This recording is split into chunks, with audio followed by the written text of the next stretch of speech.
Çok teşekkürler herkese.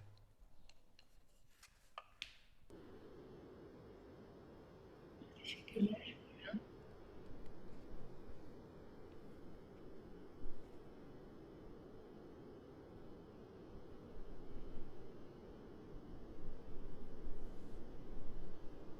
Can't hear you. Sorry, Meronessa, I couldn't hear you. Yes, now I can. Please, you can start if you wish. Thank you. Assalamu alaikum, everyone. Warm greetings from Lahore. It is 9 p.m. here, and I greet you all warmly and welcome you. And I'm so grateful that you could join us this evening for this talk. I hope that you will find it inspiring. So recently, sorry.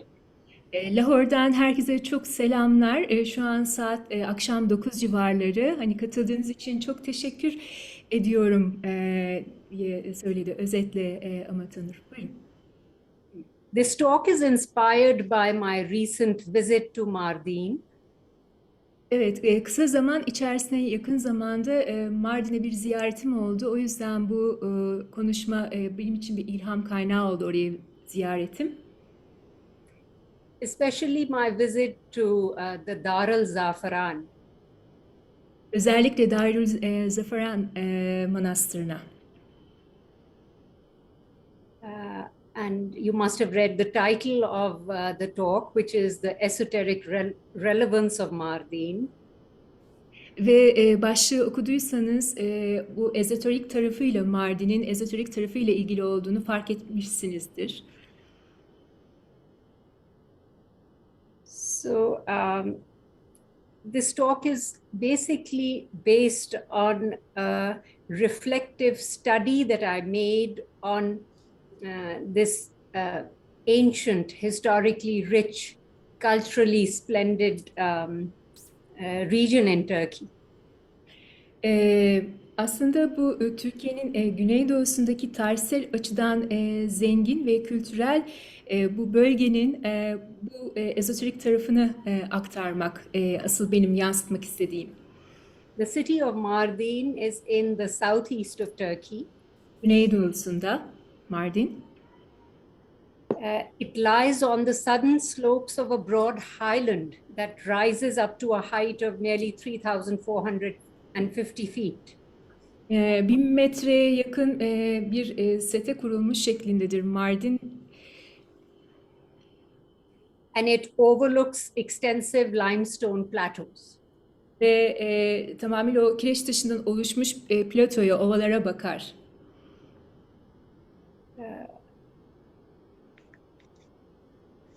A very manifest or obvious landmark of this city is a ruined Roman citadel, which was rebuilt in medieval times, and it sits on the summit of the highland as an evidence of Mardin's earlier identity as the Marda of antiquity.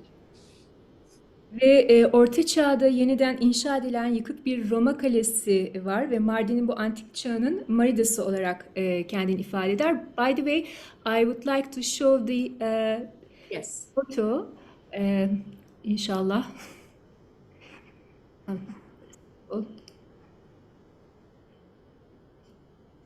Yes.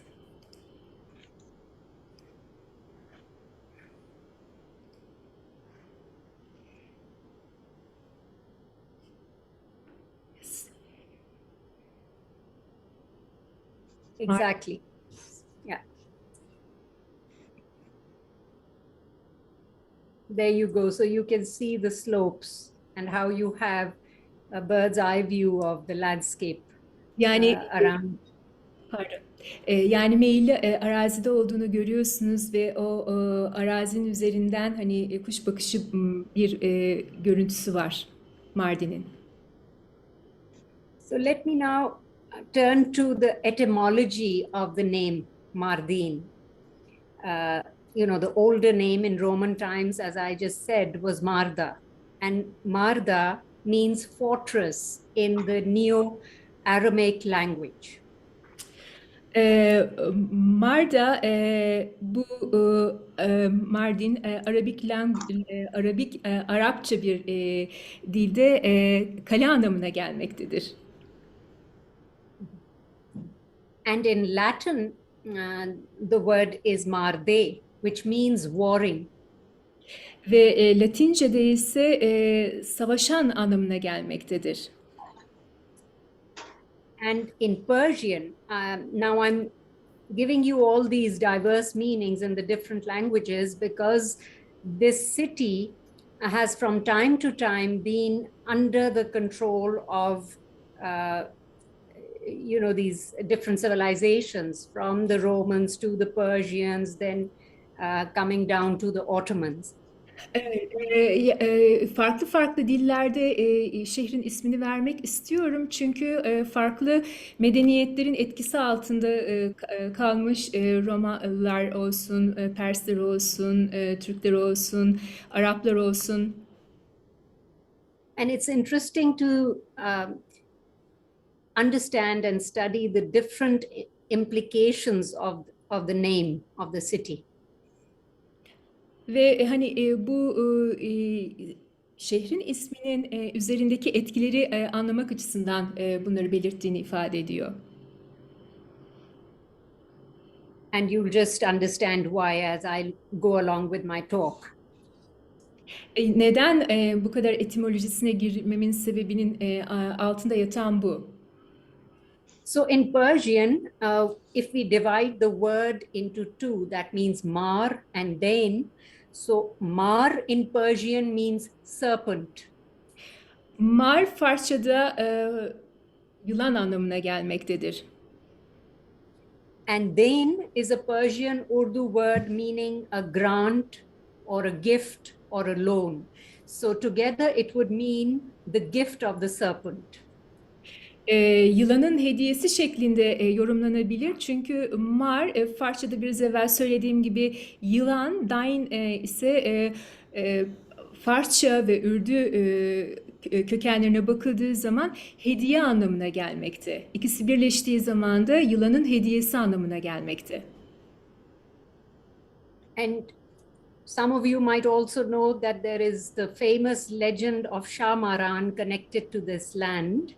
And so when I later on, towards the end of my talk, speak about this legend, you will come back to what I have just said about the name Mardin in Persian, the gift of the serpent.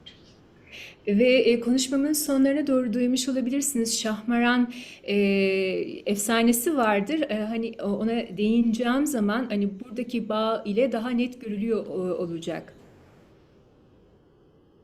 Now, names shouldn't be considered insignificant. İsimler önemsiz değil. Because the whole of creation, according to Sufi understanding, is really a manifestation of divine names and attributes. Çünkü bu tasavvuf yolunda bütün isimlerin önemi vardır ve hepsi de ilahi olana gider. And names and places, names of places and things carry more meaning and power than we usually imagine. Ve isimler, yerlerin isimleri, sıfatlar hepsi aslında tahminimizden çok daha derin anlamlara sahiptir. We might feel that names are arbitrary bestowals, but in truth, there are hidden energies working subtly on subliminal planes, drawing out qualities from the unknown realms to surface knowledge where their loci are present. Ve aslında isimlerin böyle keyfi bahşedilmiş gibi olduklarını düşünebiliriz, hissedebiliriz. Ancak gerçekte bilinçaltı planlarında ustaca çalışan, bilinmeyen alemlerden gelen enerjilerle dış yüzeye doğru kendini ifade edendir. Aslında derinliklerinde çok derin anlamları vardır. The Prophet Muhammad alayhi salam always gave great importance to names, and in fact he had a habit of naming all his possessions, whether animate or inanimate, for even that which we consider non-living is endowed with a spirit by virtue of its existence. Ve burada Peygamber Efendimiz de her zaman isimlere büyük önem vermiş, canlı ve cansız tüm sahip olduklarını isimlendirmek gibi bir adeti varmış. Mardin, according to one hermeneutical interpretation, means the fortress of light. Ve Mardin hermetik yoruma göre bir ışık kalesidir. So this is clear from the start that there is a very deep connection of light, nur, with the city of Mardin. Ve bu da göstermektedir ki isimlerden yola çıkarak ilerlersek nur, ışık ile Mardin'in güçlü bir bağı var. The Darul Zafaran is a Syrian Orthodox Christian monastery founded in 493 AD. And it used to be an active sun temple dating back to 2000 BC. Ve milattan sonra 493'te kurulan ve Süryani Ortodoks Hristiyan manastırı olan Darül Zafaran, milattan önce 2000 yılına kadar dayanan aktif bir güneş tapınağıydı. When I visited this monastery, I was struck by the insight that it is the holder of the secret of the Nur-e Muhammadi, the Muhammadan light, which is to us, according to Sufism, the Nur-e Vujudi, or the light of being. Ve ben burayı ziyaret ettiğim zaman gerçekten manastırın içinde Nuri Muhammedi'nin varlığının bir kutsallığını hissettim. Bu Nuri Vücudi, yani varlık ışığı, bu sırrın olduğunu hissettim. And the Muhammadan Nur is what the Christians call the Christic light. And it is, in that sense, the means of cosmic manifestation. Hristiyanların Hristiyan ışığı dedikleri Muhammedi nur, kozmik tezahürün aracı. All manifestation has followed from the Nur-e Muhammadi by the direction and authority of the compassionate divine will. Ve bütün tecelliler Nuri Muhammedi'den doğmuş olup o şefkatli ilahi iradenin yönlendirmesi ve otoritesiyle gelişmiştir. Now let us go back to pre-Christian times, to the ancient world. At that time, the world was literally illuminated by the presence of sun temples everywhere. Ve Hristiyanlık öncesine gittiğimiz zamanki antik dünyada güneş tapınaklarının mevcudiyetiyle aydınlandı eski dünya. And these sun temples served as channels of disseminating the divine spiritual magnetic charge of the Nur-e Muhammadi, or the Christic light. Ve bu güneş tapınakları sayesinde aslında Nuri Muhammedi'nin o manyetik ve manevi enerjisi bu kanallardan yayıldı ve hizmet ettiler. Though their focus was the sun, but the sun was the symbol of the Nur-e Muhammadi, or the Christic light. Ve bu Hristiyanların söylediği ışık veya da Nuri Muhammedi ışık asıl ve bu aslında güneşle sembol edildi. Now we know that the sun is really the greatest and most potent representation of the light source in the phenomenal world. Ve bu dünyada, yani gözlemlenebilen dünyada gerçekten güneş dünyadaki ışık kaynağının en büyük ve en güçlü temsilidir.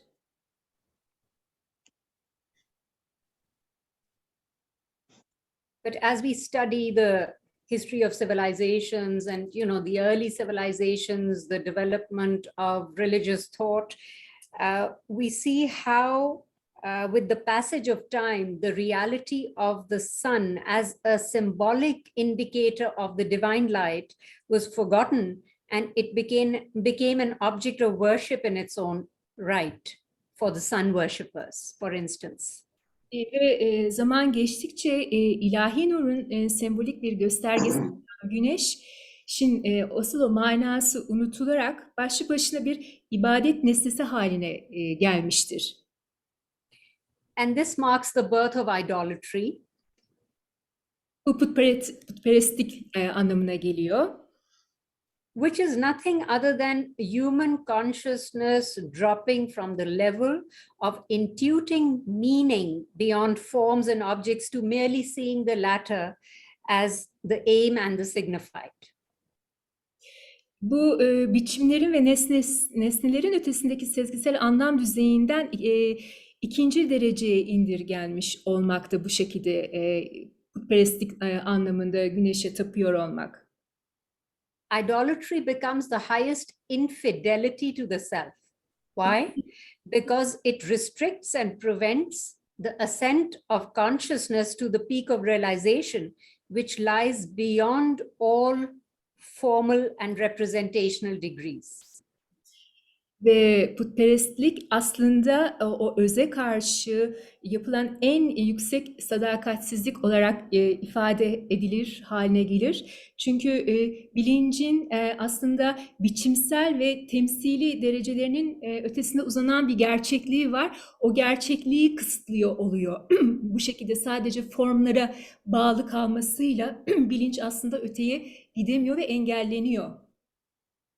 When a thing of the phenomenal world is no longer seen as an ayah or sign of Allah, but is taken by our discernment as a goal in itself, lending it value and power that is the sole propriety of the divine, human consciousness becomes overtaken by a great dark tide of material submersion. Aslında burada yaratılış dünyasında ki bir şey artık Allah'ın bir ayeti, bir işareti olarak görülmekten ziyade onun aslında ki bu güneş ilahinin yegane malı, değeri ve gücü olarak ifadesini kazanması gerekirken başlı başına bir amaç haline gelmiş oluyor güneş tapma durumu. Ve bu da tabii ki böyle bir bakış açısının üzerinde karanlık bir hal oluşturuyor ve bu da insan bilincine galip geliyor, genişlemesine engel oluyor.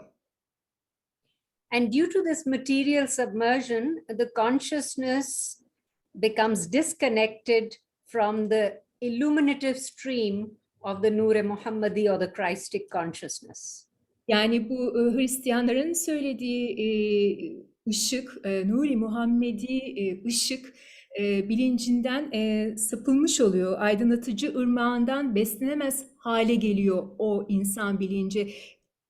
Sadece hedef ve amaç olarak onu formlarla tapmaya doğru götürdüğü zaman kendisini. So we see, ironically, what has happened is that the sun, which is in itself a symbol of light, turned into a deflector of the light of truth consciousness, because the ignorance of those who put themselves in its service instead of letting it serve them for achieving true divine consciousness.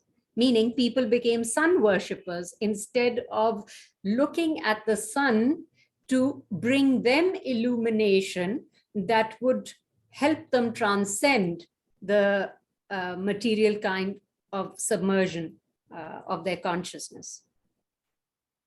Yani burada aslında ironik olarak güneşin bir ışık sembolü olması hakiki ilahi bilince ulaşmaları için kendisini ilahi olana hizmet etmesine izin vermek yerine, yani güneşe o manasını alıp o manasıyla bilincin açılmasına götürecek olması yerine aslında cehalet içerisinde o hakikat bilincinin ışığından bir sapma durumuna dönüşmüş oluyor. So we can say that the sun of truth suffered an eclipse by the material sun casting its shadow over the former's light. Yani sonuç olarak gerçek olan güneşin hakikatini görmek yerine fiziksel olan güneşin gölgesinde o hakikat kalmış oluyor. Mardin became a center of pilgrimage for the Mesopotamians. Mardin, Mezopotamyalılar için bir haç merkezi haline geldi. The sacred rites of the sun worshipping tradition were built around the specific concentration upon exaltation, power, and glory that they attach to the sun. Ve burada şöyle ki bu güneşe tapma ritüelleri yüceltme, güç ve ihtişam üzerine belirli bir yoğunlaşma inşa edildi. Böylece burada bir haç merkezi olması nedeniyle. And because we cannot deny the value of the sun for sustenance and survival, the sun came to be seen as the life giver and sustainer. Tabii ki fiziksel anlamda yaşamın sürdürme ve hayatta kalmak için güneşin değerini inkar edemeyiz. And Güneş, then came güneş, the Syrian Christians. yes. Sorry, you were still speaking. I'm so sorry. Sorry. Pardon. Please continue. Yes.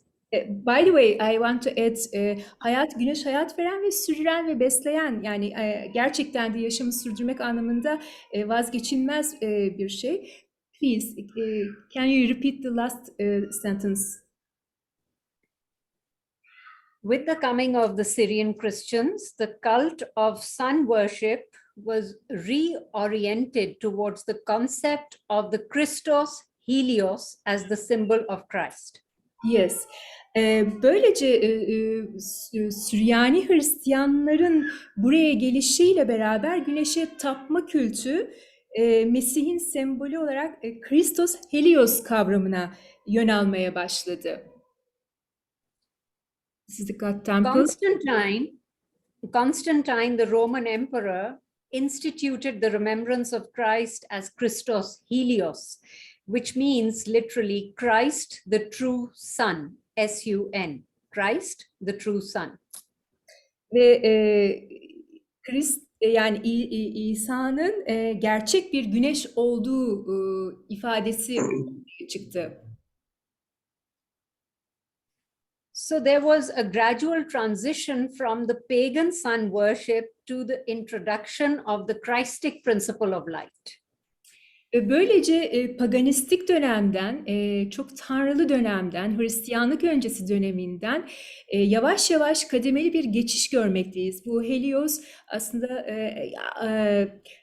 Helios aynı zamanda burada da görüyorsunuz güneş tanrısı rolünde, ama aynı zamanda Hristiyanlığın da bir işareti var ve yavaş yavaş paganistik dönemden Hristiyanlığa bir geçişin izleri olmakta. In Christian sacred art and iconography, you will notice that the sun disk is present as a halo behind the heads of all saintly figures, as a remnant of the sacred solar tradition in its pure form, signifying nothing other than the truth and divine illumination. Ve bu Hristiyan sanatında ve imgeleminde tüm aziz figürlerin başlarının arkasında bir hali olduğunu biliyoruz. Bir güneş kursu var ve bu kutsal güneş geleneğinin saf biçiminde hakikat ve ilahi aydınlanmadan başka bir şey olmadığının bir kalıntısıdır, bir göstergesidir. And interestingly, the Sunday worship of the Christian church is also a reminder of the sun, which rules over this day of the week. Ve Hristiyan kilisesinde pazar ibadeti de Sunday, yani o pazar gününe gelen bir güneşin hatırlatıcısıdır. And in the Mithraic tradition too, Sunday was the time to gather for worshiping the sun deity. Aynı şekilde Mitraik gelenekte de pazar, İngilizce'de Sunday, güneş ilahına tapınmak için toplanma zamanıydı. Now let's turn back to the transition of the Sun Temple to the Christian monastery. Şimdi bu güneş tapınağına gidelim, Hristiyanlığın manastırı içerisinde yer alan. Now, on an external level, it might seem as a forceful takeover by one tradition over another, but in reality, the outer events follow a generally unrecognized internal succession of a collective human conscious evolution, which is following a teleological trajectory. Aslında dışarıdan bakıldığında hani paganistik dönem bitiyor ve buraya doğru geçiş yapılması ifadesini parantez içinde söylersem bir geleneğin diğeri tarafından zorla ele geçirilmesi olarak görülebilir. Ancak gerçekte dış olaylar varoluşun amacı olarak bir yörüngeyi takip eden kolektif insan bilincinin evriminin nasıl geliştiğini gösteriyor. Ardışık bir şekilde aslında insanın bilinci yavaş yavaş gelişiyor. Paganistik dönemden yavaş yavaş Hristiyanlığa doğru geçişi ifade ediyor. The symbol of the sun was not altogether alien to Christian consciousness, and one could even say to the universal human consciousness. Ve güneş sembolü aslında Hristiyanlık bilincine tamamen yabancı değildi ve hatta şöyle de söylenebilir, bu evrensel insanlığın bilinci içerisinde olan bir şey. Güneşin sembol ifadesi. In fact, the sun is an archetype which belongs to the perennial wisdom tradition. Ve güneş insanlığın daimi one person want to yes. Güneş insanın daimi bilgelik geleneğine ait bilgelikle ilgili bir arketipi. The Quran introduces Allah as the light of the heavens and the earth. Allahu nuru samavati wal ard. Allah is the light of the heavens and the earth. Allah yerlerin ve göklerin nurudur. Allahu nuru semavati vel ard. And which better symbol other than the sun would represent the light? Bu ışığı güneşten başka hangi sembol daha iyi temsil eder? In Christianity, the symbol of the sun serves as the meaning of the enlightening word of God becoming flesh. Christ the Logos. Ve Hristiyanlıkta güneş sembolü Tanrı'nın aydınlatıcı sözünün ete dönüşmüş hali anlamına gelmektedir. So the word of God is akin to the Messianic spirit. Bu Logos Mesih dediğimiz yani Tanrı'nın sözü Mesih ruhuna benzer.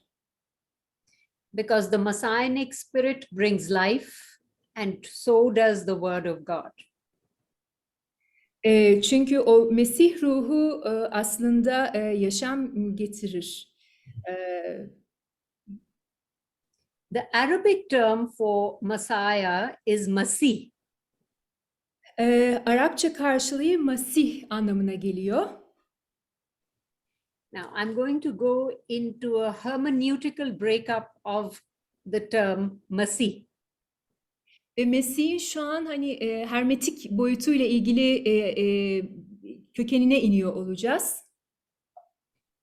So, those of you who are familiar with the Arabic alphabet will follow me better.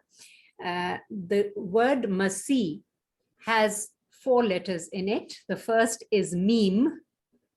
The second is Sin. The third is Ya. And the fourth is Ha. Şöyle ki bu kelimenin ilk harfi Mim, ikinci harfi Sin yani görülen, Mim benzerlikle ilgili oluyor. İkinci harfi Sin ve üçüncü harfi please can you Ya and Ha. So yes. Now ya dediğimiz şey de aslında yakin yani kesin olan anlamına geliyor, kesin oluyor ve ha da hakla ilgili. Tekrarlar. Sorry, Nursema, Nursema, I'm saying Meronesa. Meronesa, I'd still not explained the letters. I just named the letters. So I will explain them now. The word Masih meme, sin, ya, ha, hermeneutically interpreted, would signify, from the letter meme, we derive the Persian word manind. Manind meaning like, similar to. The second letter following meme is sin, which signifies Surya. In Sanskrit, the word for sun, Surya or Suraj. The third letter ya signifies yaqeen, which in Arabic, Urdu, and Persian means certainty. And the fourth letter ha signifies haq, which means truth.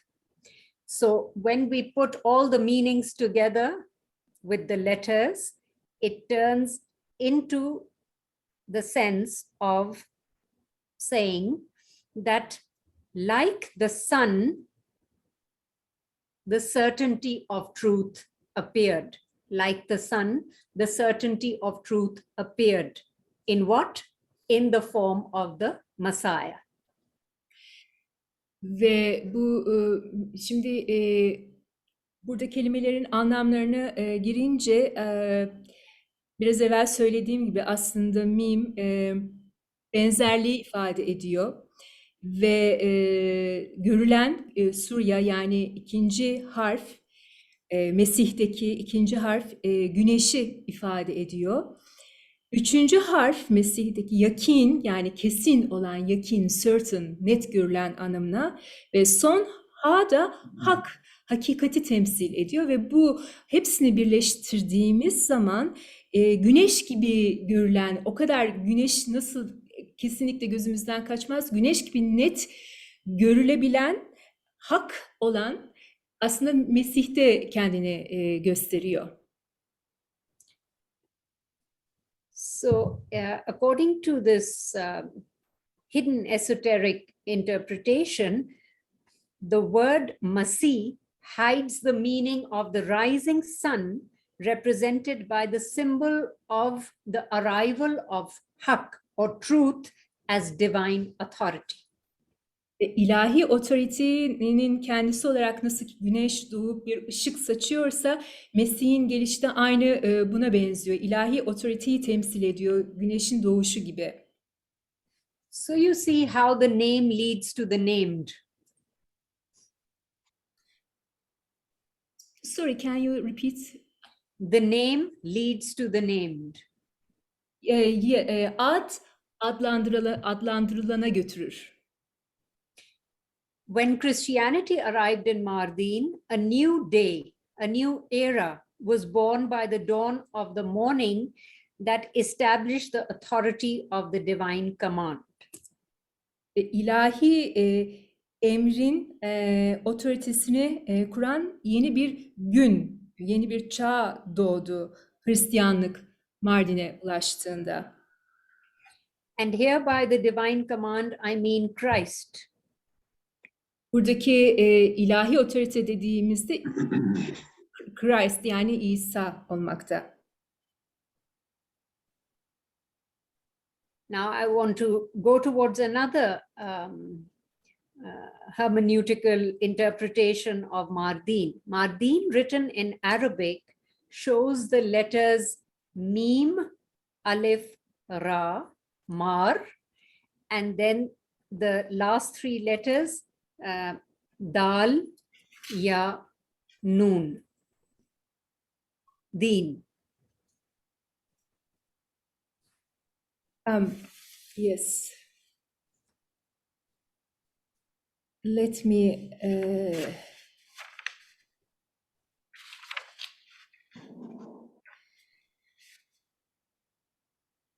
şu an aslında Mardin'in açılımına geldik kelime kökeni olarak ve burada Arapça yazılan Mardin M, Elif, Ra, Dal, Ya, Nun harflerinden oluşuyor. Son üç harf de din. So we are taking the Mardin, the whole word is made up of 6 letters, which we've broken up into first 3 and the last three. 6 harften oluşuyor. Bunu ortadan bölersek ilk 3 ve son 3. The first letter meme contains all three: Mitra, Messiah, Muhammad.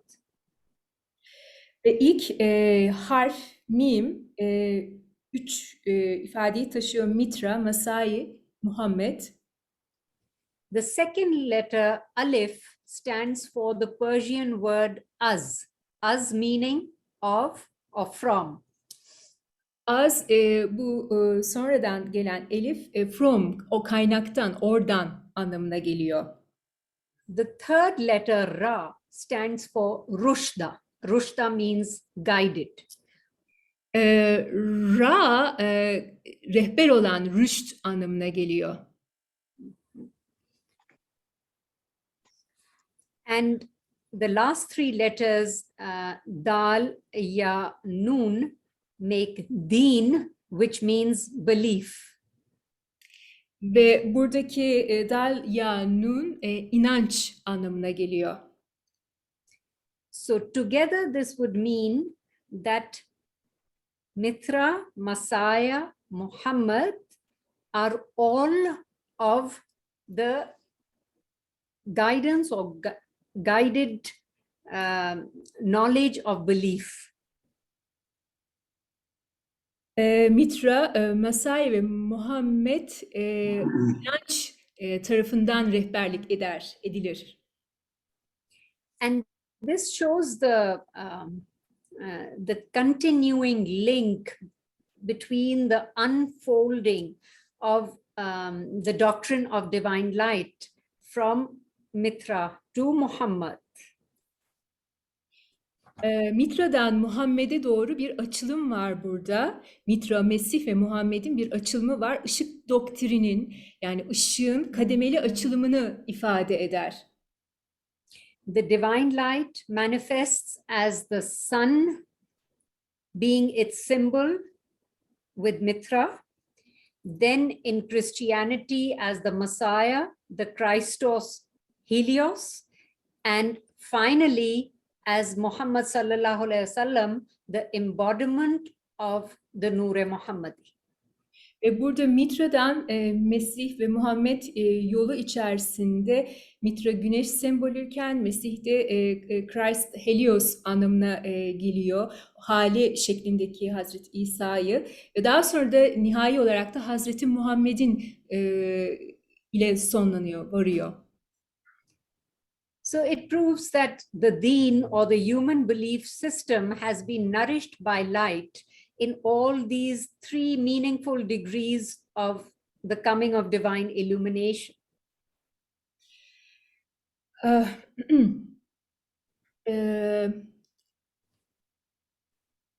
Din ve inanç sistemi ilahi aydınlanmanın gelişinin üç anlamlı derecesinde ışık tarafından beslendi. In the Quran, in Surah 3, verse 49, it says, referring to the Messiah, Christ the Messiah, and a messenger to the children of Israel, I have come to you with a sign from your Lord, that is, I create for you from clay something the shape of a bird. Then I blow in it, and it becomes a living bird by the will of Allah, and I cure the born blind and the leper, and I cause the dead to become alive by the will of Allah, and I inform you of what you eat and what you store in your homes. In this there is surely a sign for you if you are truly believers. Burada Kur'an-ı Kerim'den 3. suresi ve 49. ayetten bahsediyor.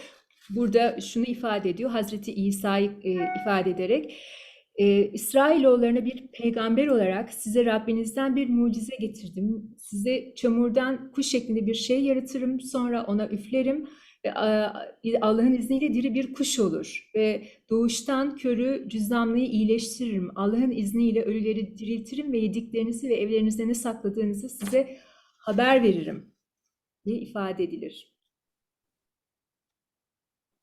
So you see that the Messiah came as a sign from the divine. He is describing himself as a sign from your Lord, and that he says he is able to create a form and give it life by the permission of Allah.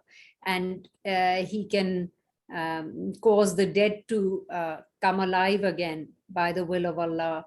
He can cure the blind and the lepers, and he can inform people of what they eat and what they store in their homes, meaning he has knowledge of what is imagined to be hidden and not known. Ve Hazreti İsa'nın bu mucizelerine baktığımız zaman bütün işaretini göstermektedir. İlahi olandan gelen kaynakla dirileri, ölüleri diriltebiliyor, cüzzamlılara şifa verebiliyor. Veya ölü bir kuşu bir çamurdan kuşa üfleyerek can verebiliyor. Hepsi Allah'ın izniyle oluyor. Ve bunlar gösteriyor ki gizli olan bir ilahi olandan gelen bir ifade bunların hepsi.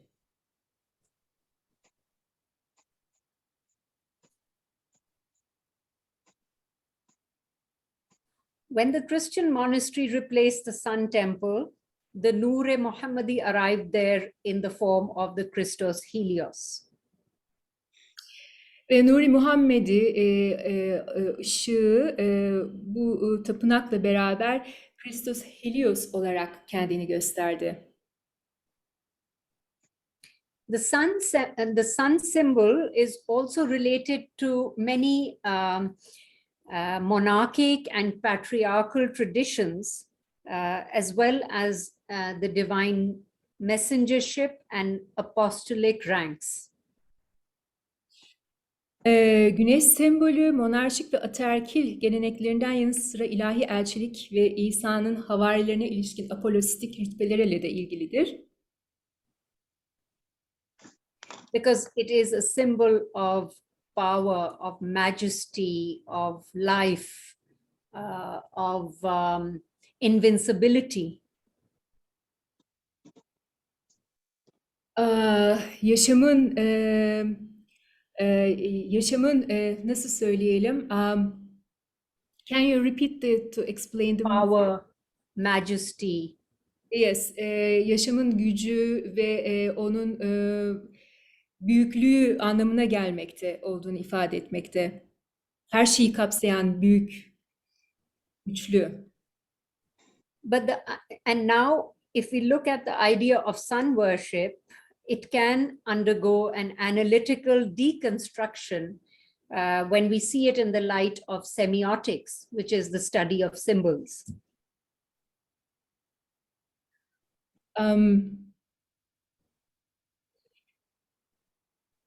Sorry, I can not. I missed some parts. Maybe I am not. The idea of sun worship, the idea that we worship the sun, or people worship the sun, it can undergo a kind of analytical. When we analyze it, we can deconstruct it to see it in the symbolism of light. Yes. Yani bu putperestliğin içerisindeki güneşe tapınma fikrinin analiz edilmesiyle aslında buradaki güneş sembolünün bir açılımı olduğu ifade edilebilir. Because when we put this symbol within a limited worldview of a religious dogma, then what we are doing is that we are assigning a sliver of light the meaning of the boundlessness of solar resplendence. We are assigning to a sliver of light, to a very small portion of light or small representation of light, the meaning which actually belongs to the boundlessness of solar resplendence. Yes, yani şunu söylüyor. Aslında o güneşin o sadece fiziksel tarafına baktığımızda o çok kısıtlı ve limitli kalıyor. Halbuki onun sınırsız olan bir tarafı var ve bu sınırlı bir dünya görüşü içinde kalırken aslında bir ışık kıymığı kadar oluyor o görüş. Halbuki güneşin ışının sınırsızlığını bambaşka bir yerde ve bir ışık kıymığına o güneşin sonsuzluğunu yüklüyor gibi oluyoruz. Sadece o dokmanın içerisine kalınarak, tapınma dokmasına, güneşe tapınma dokmasının içinde kalarak. In the Dar al-Zafran monastery, there is a sanctum sanctorum where the worship was carried out, and it shows the carved figures of a lion and a serpent in the stone walls. Ve Dar-ı Zafaran'da ibadetin yapıldığı ve taş duvarlarda oyma aslan ve yılan figürlerini gösteren kutsal alanlar var. And there is also a carving of two heads of serpents facing each other with a vessel held in the middle. And maybe you will show a picture, Merunisa. Hı hı. Burada gördüğünüz gibi taş duvara yapılmış, oyulmuş iki yılan görüyorsunuz aynı kaptan çıkan. And another interesting feature of the room is that it has tombs of the head priests who were buried seated facing the direction of the east or the rising of the sun in readiness for the second arrival of Christ. Ve Mesih'in ikinci gelişine hazır olarak doğuya ve güneşin doğuşuna bakacak şekilde oturan gömülü baş rahiplerin mezarlarında bulunduğu bir oda var. And there's a circular opening in the wall which focalizes the light of the sun. You also have that picture, Merunisa, I think.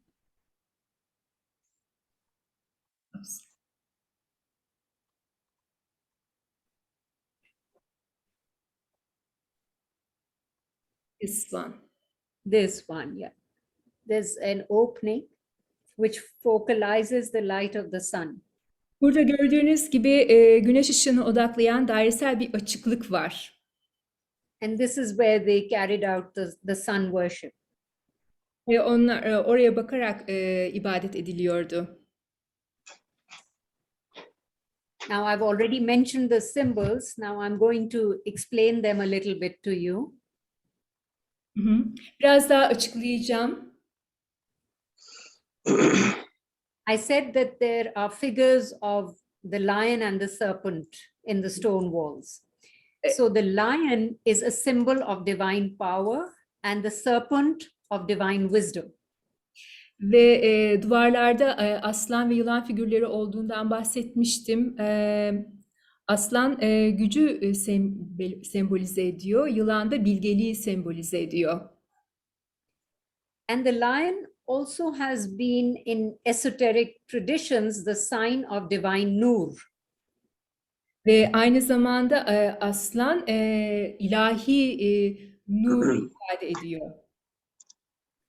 The divine nur, which is the most complete nur that combines the earthly light as well as the heavenly light or the incorporeal light. Bu ilahi nur, aslanın sembolize ettiği ilahi nur tamlanmış bir nur. Hem cismani nur hem manevi nur.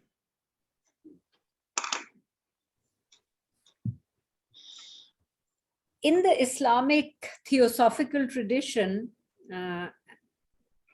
and from the teachings of Shahabuddin Sohrawardi, we have a whole philosophy of light. Ve İslami din felsefesine göre Şahabettin Sühreverdi'de temel alınarak ışık öğretilerini görüyoruz. Shahabuddin Sohrawardi died in 1191 in Aleppo, Syria. Suriye'de 11. yüzyılda ölmüştür, vefat etmiştir. And he traveled extensively through the regions of Syria and Anatolia, and it's quite likely that he would have come to Mardin and spent some time there with the monks in the monastery. Ve hem Anadolu'da hem Suriye'de ziyaretler etmiştir, oralara yolculuklar yapmıştır. Büyük bir ihtimal Mardin'de de kalmıştır. In his illuminationist philosophy, he teaches that truth can only be reached by intellectual intuition. Ve sadece sezgisel bilgelikle aydınlanmanın olacağını ifade etmiştir. Sorry, can you, all the people, can you mute yourself? Sometimes we can hear some noise. Thank you so much. Eğer sesi açık olan arkadaşlar varsa bir kontrol edebilirlerse harika olur. Sağ olun. He spent much time in spiritual retreats and invocation, and like I said, journeyed through areas of Anatolia and Syria. And he acquired a great love for these cities. Ve bu Anadolu'daki farklı şehirlere, Suriye'ye yaptığı yolculuklarda gerçekten oralarda çok büyük bir sevgi kazandı. Aynı zamanda çok derin meditasyonlar yaptı, inzivalar yaptı. He was much influenced by the teachings of Zoroastrianism and the symbolism of light and darkness. Ve Zerdüştlükten çok etkilendi, karanlık ve aydınlık öğretilerinden etkilendi. Although he was Muslim, he considered himself the inheritor of a much vaster and universal wisdom tradition coming from the alchemists of the Egyptians, then down the line of the Chaldeans and Sabians, and he also thought of himself as the reviver of the Hikmat al-Ladunya, which is really the tradition of direct intuitive knowledge from the divine. Ve kendisi Müslüman olmasına rağmen çok daha geniş bir kapsayıcılığı vardı ve simyanın, bilgeliğin miraççısı olan Mısırlılar, Keldaniler, Sabalıların onların miraççısı olduğunu ve aynı zamanda hikmet-ül ledünya, yani o ledün ilmi, o gizem olanın miraççısı olarak kendini kabul etti. He taught that Mashriq is the east, and the word for east in Arabic and Persian is Mashriq, and he said that Mashriq, being the east, denotes Ishraq, which is the breaking forth of sunlight. Maşrik doğu olan ve asıl oradan ışık doğuyor. Bunun işrak ifadesini kullandı. So the symbol of the rising sun is really a symbol of illumination. Ve güneşin doğması gerçekten aydınlanmanın sembolü olarak ifade etti. And illumination denotes the conscious state of inner purification and intellectual intuition. Ve bunun aydınlanmayı da tamamıyla temizlenme, purify olma, saflaşma ve aynı zamanda ışıkla olan ilişkiyi vurgulayarak ifade etti ve sezgisel bilgiden bahsetti, intuition'dan. Entelektüel sezgi, akılla sezginin birlikteliğinden ifade etti. And intuitive knowledge, which comes from illumination, belongs to the sage or the Gnostic, who is the knower of the stations of wisdom. Ve bu sezgisel bilgi aslında can you sorry I missed the last part of your sentence. Could you repeat? I said intuitive knowledge, which is the result of illumination, belongs to the sage or the Gnostic, who is the knower of the stations of wisdom. Evet, bu ermişlere dayanan aslında ve seviyeleri olan bir bilgi ki bu sezgisel bilginin hani kazananlar bu seyiçlerden yani o ermişlerden kaynakları da geliyor. Bu ancak aydınlanmak, bu sezgisel idrakın gelişmesi aydınlanmakla bağlantılı. O da dediğim gibi ta ermişlere kadar gitmekte. Ve onlar biliyorlar bu hikmetleri. And the stations of wisdom penetrate the levels of divine unity. Bu seviyelerden geçtiğin zaman ilahi olana tamamıyla penetration yani tamamıyla nüfuz etmek, nüfuz edebilir. As way of example, Sohrawardi enumerated or listed 5 degrees of unity.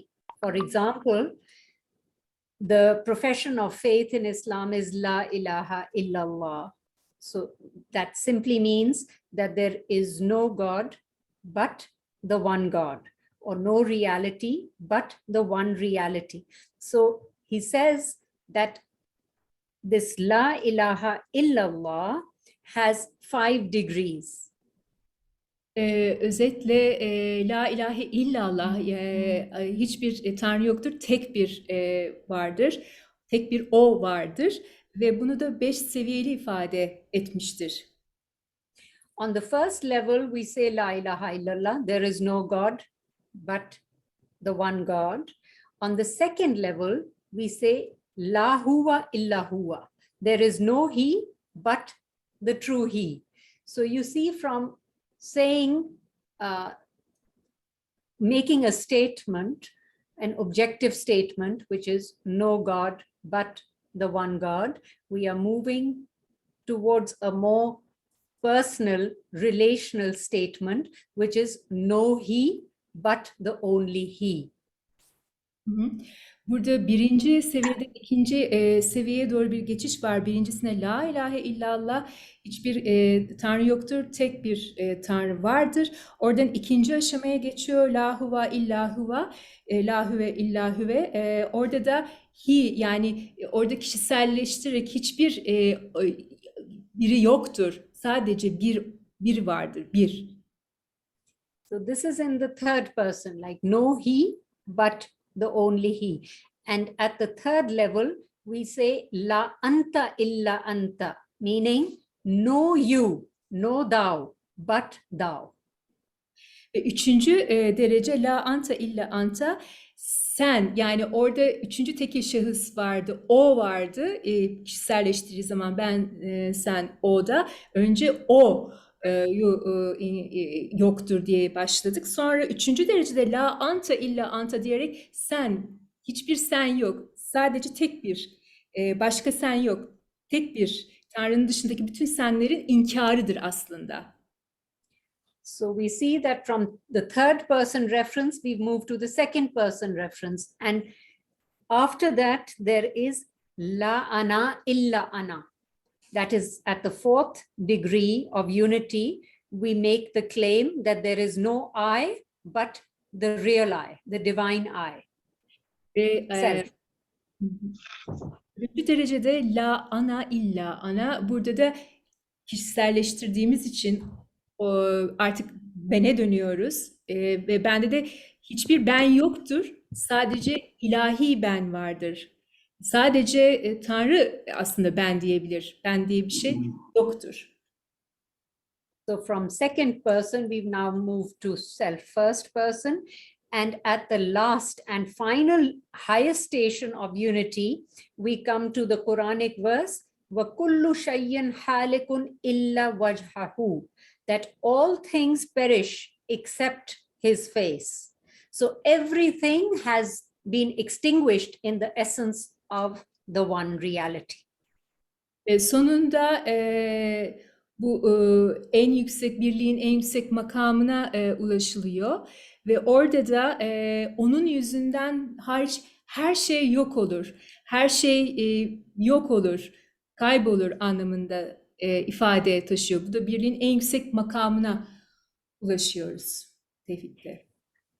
And this is showing our journey from the Occident to the Orient, because we are traveling from our corporeality to our essence, from the world of matter to the world of the spirits and the archangels. Burada özetle şunu ifade ediliyor ki bu 5 derecedeki kademelerden geçildiği zaman maddeden manevi olana doğru, baş meleklere, görünmeyen öteye doğru, fiziki olandan o diğer öte taraftaki meleklere kadar uzanan alemlere doğru geçiliyor. Böyle bir kademeli bir geçiş var bu 5 seviyede. And when we decode the mystery of the united symbol of the lion and the serpent, we see that the coming of the kingdom here on earth, when we say the kingdom of heaven here on earth, which is an eschatological term, that towards the end of times, the kingdom of heaven will be established here on earth. It denotes the throne or authority of God being re-established. And re-established in the sense that the internal sovereignty of man will grow with the harmonization of the two potencies of the divine light, the uncreated creative light, which is symbolized by the lion, and the substantial light, the light of substances, which is symbolized by the serpent. Şimdi sondan başlarsam henüz yaratılmamış ışık ki bu aslanı sembolize ediyor. Bir de maddenin kendine ait olan ışığı var. O da yılanı sembolize ediyor ve bunların birliği içerisinde insanın iç alemindeki bir evrimsel gelişme olduğu zaman göklerdeki cennet yere inecek. O zaman tam olarak o krallık kurulmuş olacak ifadesini taşıyor burada. The earthly or substantial light is likened to serpent power because it is the kundalini within, the psycho-spiritual energy that rests at the base of our spine in the form of a coiled serpent. Yes.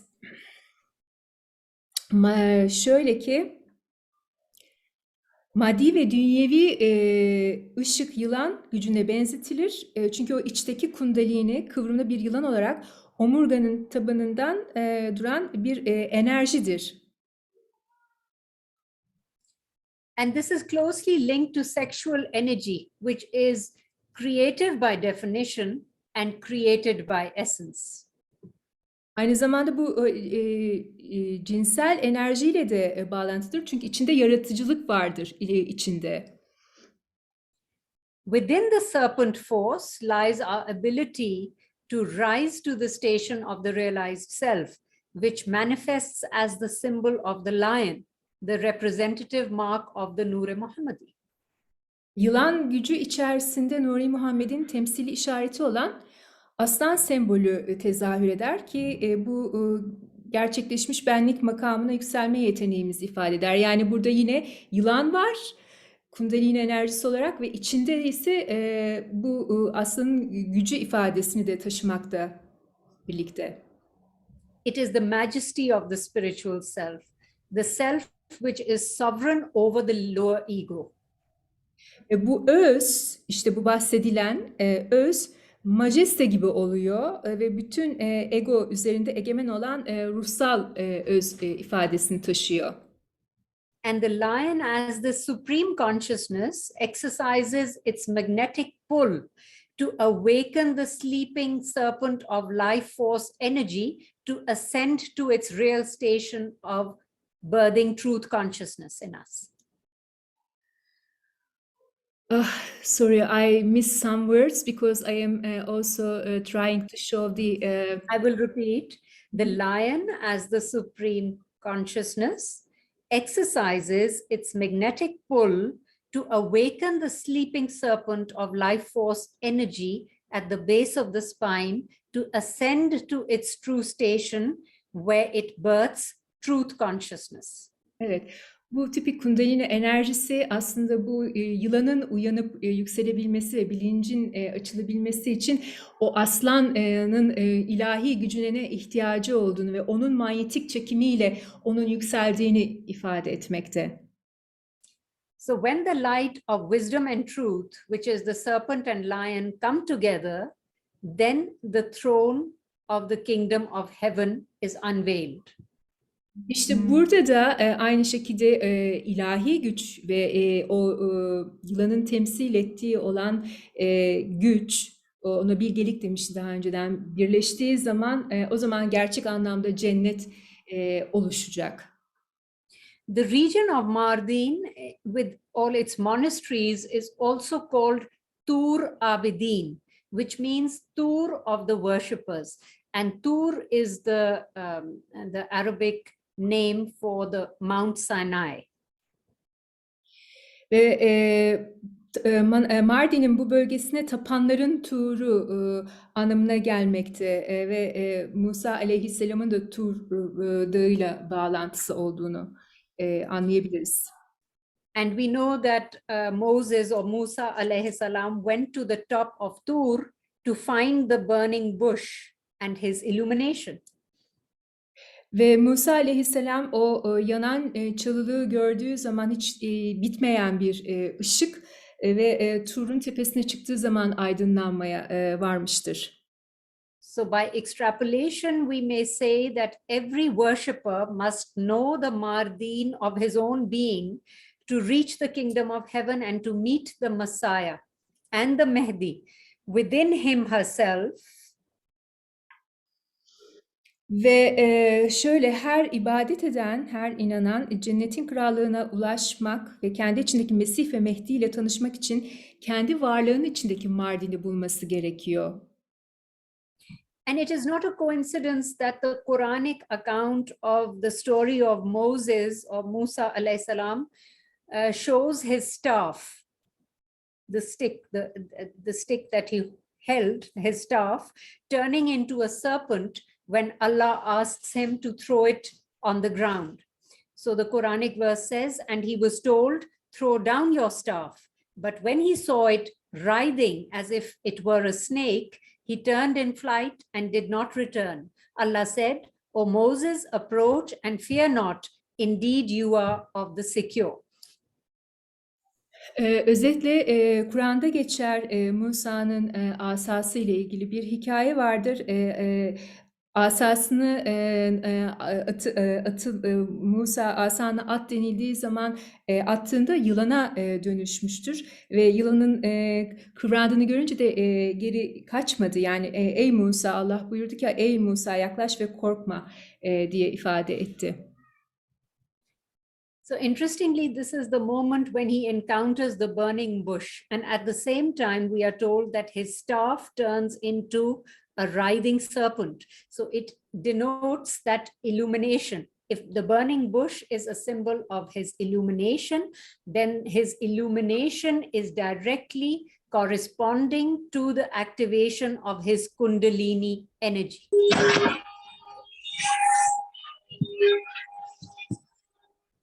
Ve burada şu görülüyor ki yanan çalılığı görüp dağa çıkması, arkasından da asanın kıvrılan bir yılana dönmesi, ikisini birleştirdiğimiz zaman o çalılık bir kişisel bir aydınlanma ve onun aydınlanmasıyla beraber, o aydınlanmayla beraber yılanan hareketi de bir kundalini enerjisini, bir aktivasyon olduğunu gösteriyor. İkisini beraber birleştirdiğimizde. Here also we see the two symbols of the light and the snake together. And then in ancient Egypt, there was the deity of the sun called Ra. And it was said to be protected by a serpent coiled around it. And that serpent was called Mehen, which is the equivalent of Ouroboros. the representation of eternity, the unending cycle of birth, death, and rebirth, as you see here. The Ouroboros is the serpent that eats its own tail. Ve yine burada gördüğünüz gibi Ouroboros denilen bir yılan ama kuyruğu ağzına giren ve bunu sonsuz bir şekilde, döngüsel bir şekilde devam eden bir hareketi gösteriyor ve buna Ouroboros ifadesi taşıyor ve burada da enteresandır ki hani Mısır'da da Ra tanrısı var ve bu Ra tanrısı ortada görüldüğü gibi ve onu koruyan bu Ouroboros denilen bir yılanla temsil edilmiştir. Now let's try to understand this symbol. The sun in the center, the sun with the Ouroboros, please. Yeah, all right. Yeah. So the sun, it represents the absolute, unchanging, eternal, all-consuming truth. Ve buradaki güneş değişmeyen, tükenmeyen bir ifadeyi taşıyor burada. And the snake around it is representative of the subjective wisdom that is born, lives, dies, and resurrects in an unending sequence of greater and vaster dimensions of knowledge. Ve etrafında gördüğünüz ki mehen denilmekteydi burada Ra'nın etrafındaki yılana. Bu ise sürekli subjektif yani kişiye öznel olan olanı gösteriyor. O her zaman değişiyor, her zaman doğuyor, yaşıyor, ölüyor, tekrar yeni bir doğuş oluyor. Bu sürekli olan değişen bir şey mi? Ortada ki ise değişmeyen hakikat o özdeki bulunan. The abstract, absolute truth needs the protection and the guard of subjective truth or consciousness, just as the oil inside the kernel must be protected by the shell of the almond. Görüldüğü gibi hakikat korunması gerekiyor ve bu tıpkı çekirdeğin içindeki yağın badem kabuğu tarafından korunması gibi bir kabuk var her zaman. O kabuğun içerisinde öz korunmakta. Hakikat de bu şekilde korunuyor. So Ra is the symbol of rushd or guidance, or you could say the Shams al-Hidayah, the sun of guidance. And it has as its protection the Mehen, which is the Mim for Marifa, Ha for Haq, and Noon for knowledge, which is to say that the Marifatul Haq is the knowledge of the self, which cannot be attained without encountering the Kundalini within. Yes. Buradaki Ra'nın ifadesi rehber olan güneş olarak yani doğru yola taşıyan rehber, doğru yolu bulmanın rehberliğini yapıyor. Güneş gibi yani güneşi nasıl keskinliğiyle hep yakındık ya o net bir şekilde o doğruluk o şekilde kendini ifade ediyor. Ve koruması da bu mehende işte marifa diye ifade ediliyor ve buradaki niyem 3 ifadesi vardı burada. Birincisi marifa, hak için ve bilgiyi ifade ediyor. Just I want to explain to hear your explanations for the last sentence because I'm not sure. Mehen. So Mehen, the word for the serpent, has 3 letters: Mim, Ha, and Noon. I'm saying Mim stands for Marifa, Ha for Haq, and Noon for knowledge, right? So it denotes that the Marifatul Haq, the knowledge of truth, the Gnostic awareness of truth is in the knowledge which will come from the self, right? And how does this knowledge open up in the self? The Kundalini within must be activated in order to then reach into the higher consciousness Yine and bring about this awareness. Yes. Yani meheni aslında burada ifade ediyor. Mehen olmazsa olmaz diyor. Mehen bir kundalini enerjisini, kundalini sembolünü ifade ediyor. O olmadan zaten marifetül hak açılmaz diyor ki buradaki mehenin 3 tane harften oluşuyor. M dediği direkt bu marifa yani gizemde olan bilgi, o marifet haline gelme, ehil olmak, o gizli ilmin erişebilir olmak. Diğer H hak için, hak gerçeklik, truth ve diğeri de nun yani bilgi. Ve bunların hepsi bir araya geldiğinde mehen ve marifetül hakkı ifade ediyor. Dolayısıyla Kundalini'yi uyandırmadan, aktive etmeden o Kundalini de yılanı ifade ediyordu. O sezgisel bilgiyi onun uyanmadan olmaz ifadesini taşıyor. And now we come to the last part of the talk, which is about Shahmaran, the legend. So if you remember, I mentioned the symbol of the two snakes facing each other and their heads pointing down into a vessel. Yani burada şimdi Şahmaran'a gelmiş olduk. Yine hatırlarsanız şurada vardı.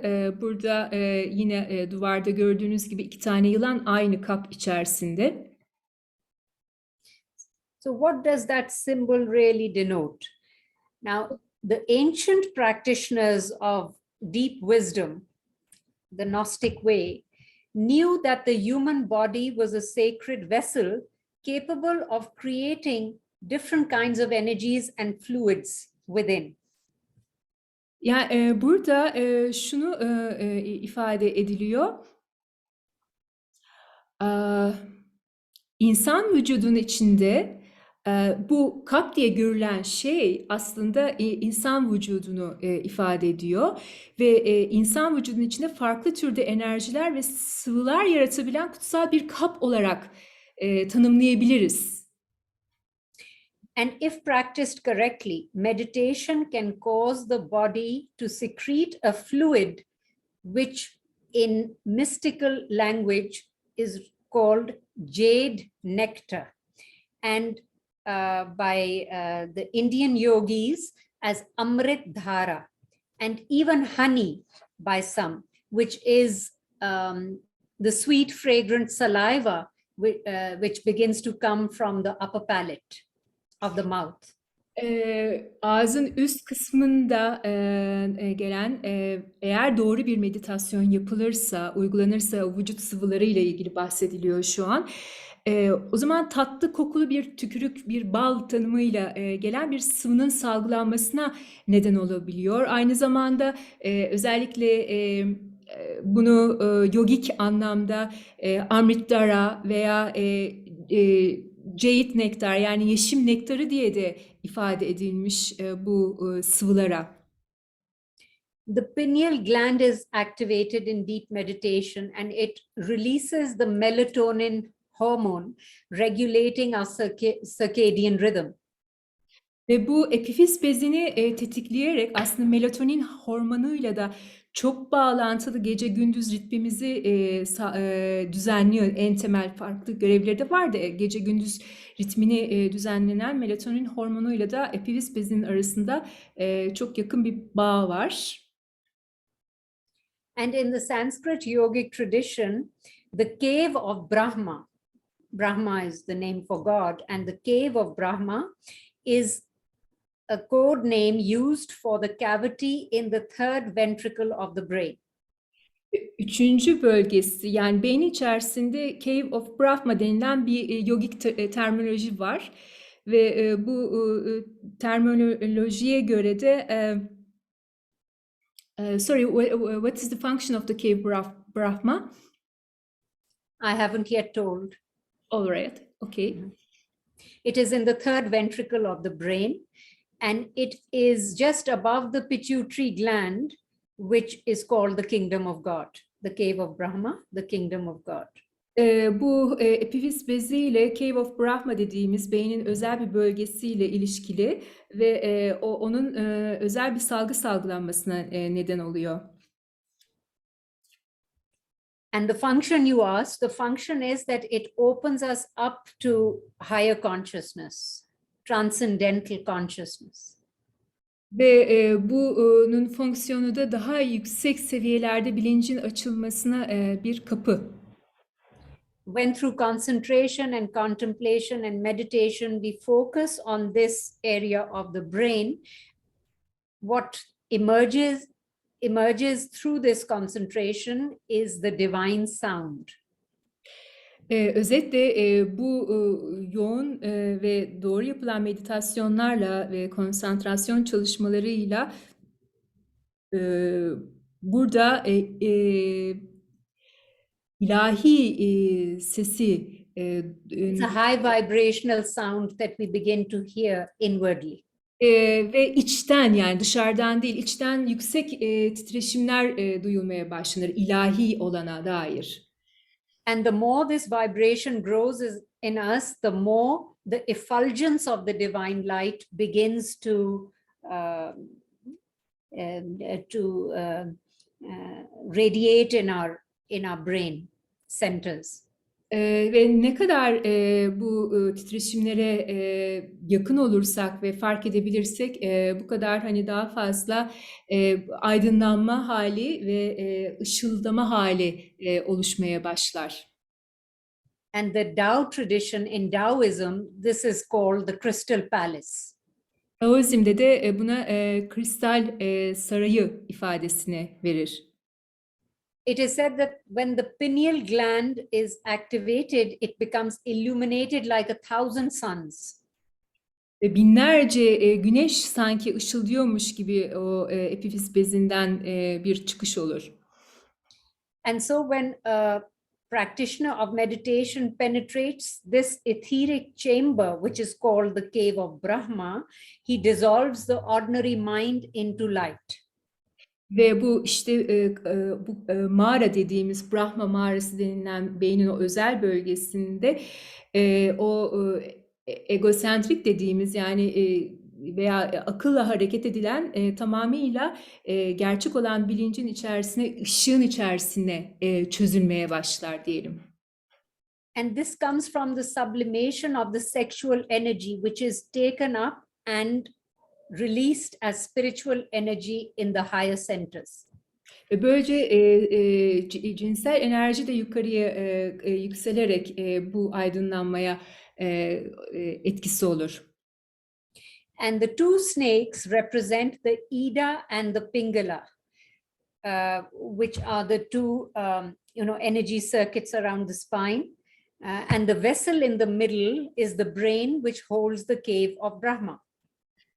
Ve burada da gördüğünüz gibi in the photo you can see that iki tane yılan var ve bunların yukarıda bu Cave of Brahma dediğimiz hani beyinde buluştuğu bir nokta var.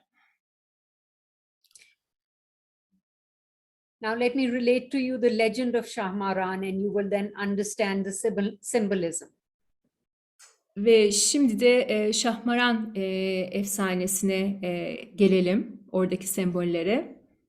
According to the legend, a young man is led into a cave of honey where he is left alone by his friends.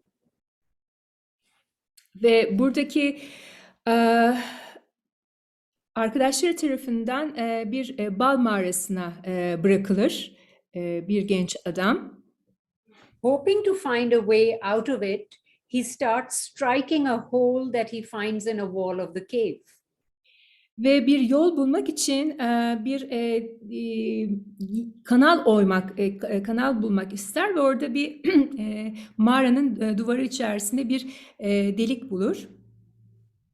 When the hole is large enough, he enters through it into a wide open empty space.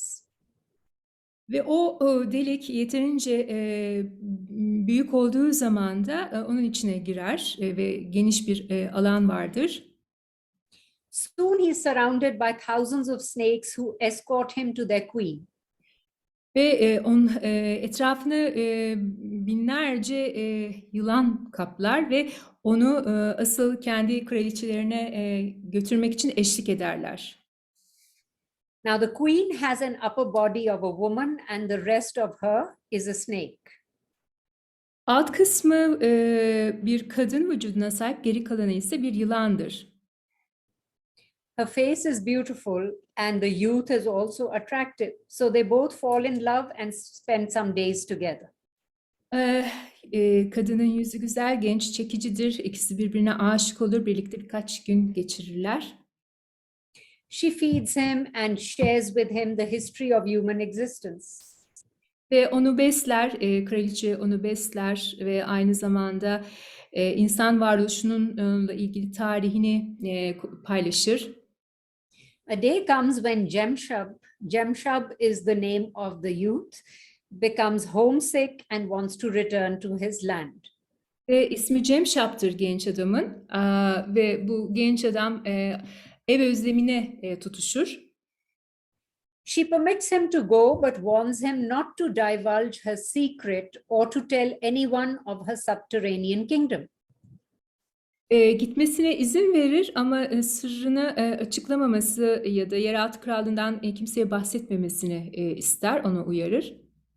Now, because of associating with her and staying in the snake kingdom, Jemshab has acquired some characteristics of the snake, which means that he now has scaly skin like the snakes. Ya Cemşap da yılanla olan ilişkisinden dolayı bazı özelliklerini kazanır. Yılan derisinin pulu doğasına sahiptir. Shahmaran asks him to be careful and not reveal the secret of the skin to others. Ve onu uyarır, sakın kimseye bu cildini, derini gösterme.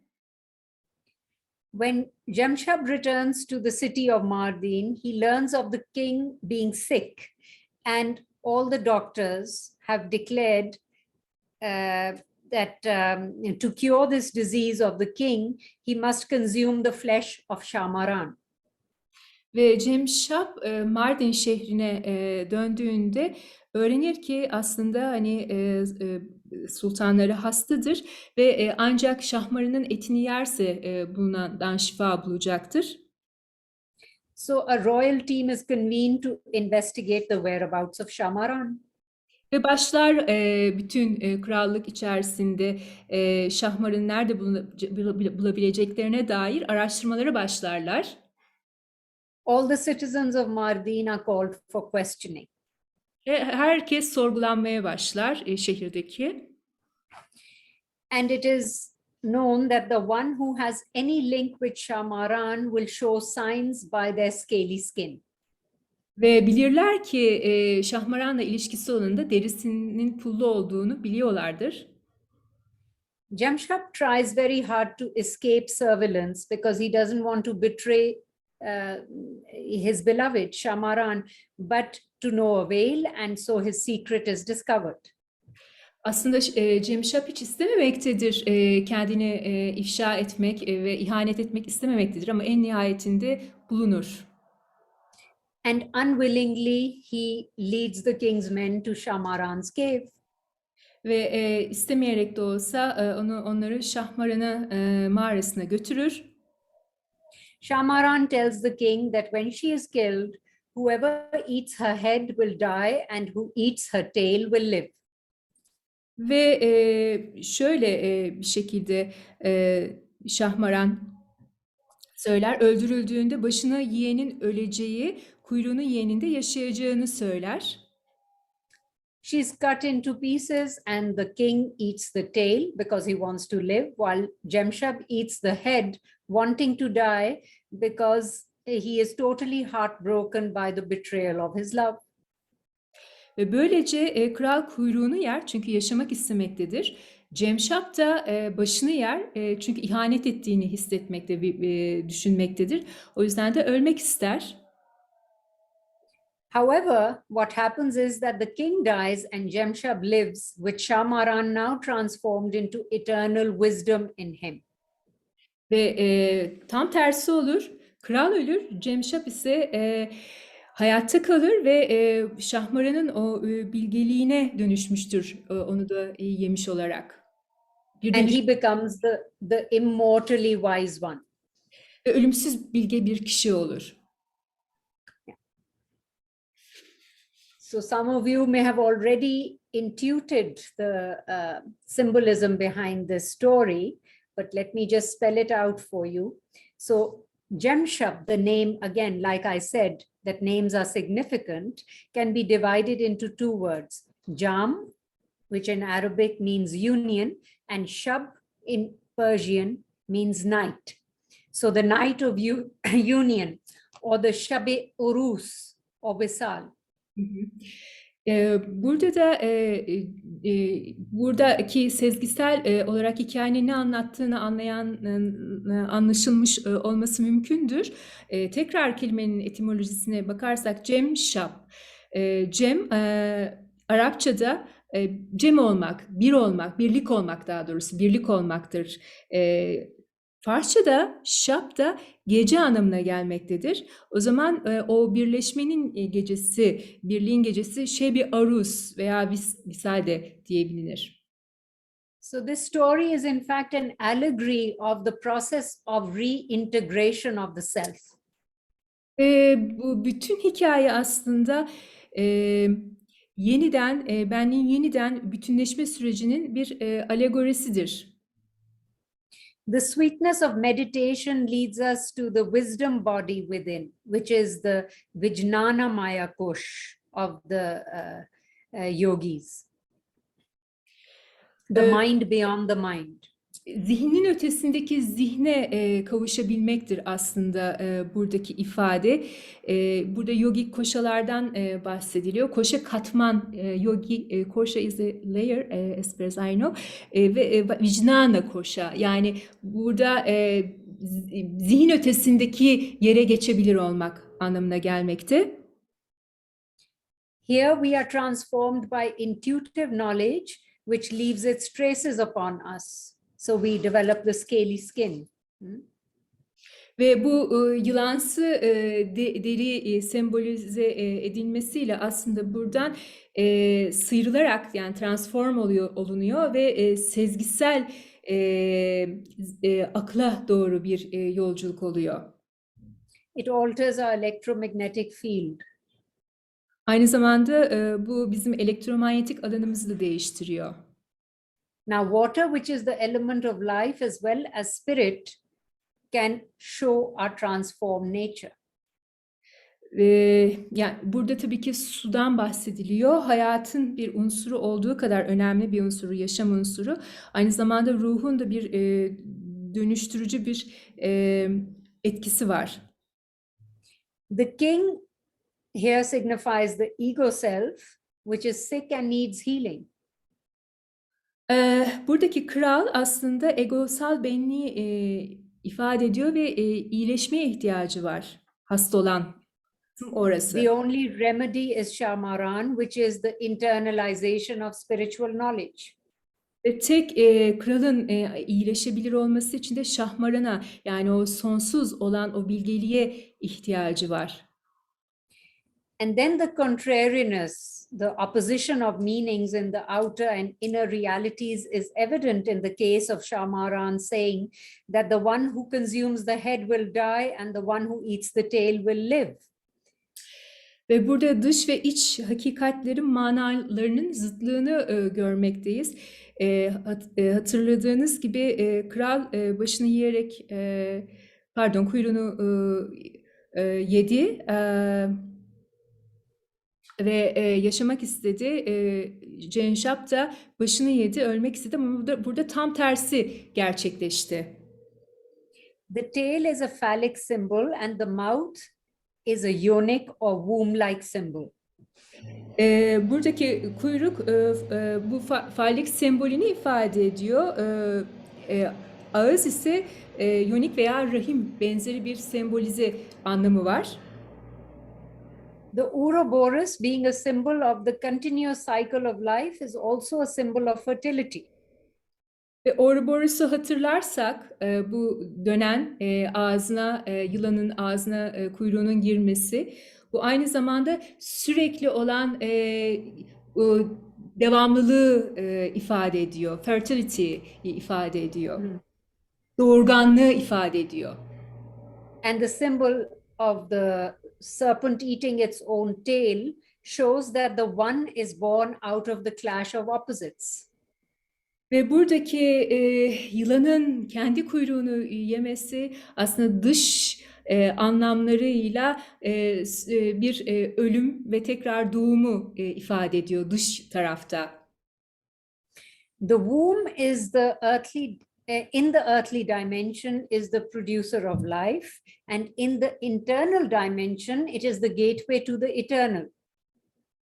Ve rahim hani doğurganlığı ifade ederken iç dış manada, iç anlamda ise sonsuzluğu ifade ediyor. And the phallus is the symbol of fertility and also that of resurrection and immortality. Ve fallik sembolü de tamamıyla tekrar dirilmeyi ve ölümsüzlüğü ifade ediyor. Doğurganlığı var. Tabii o da etki ediyor devamlılığına, yaşamın devamlılığına, ama asıl tekrar diriliş ve ölümsüzlüğü ifade ediyor fallik sembolü. In ancient traditions, it was a symbol used in fertility rituals as well as death cults.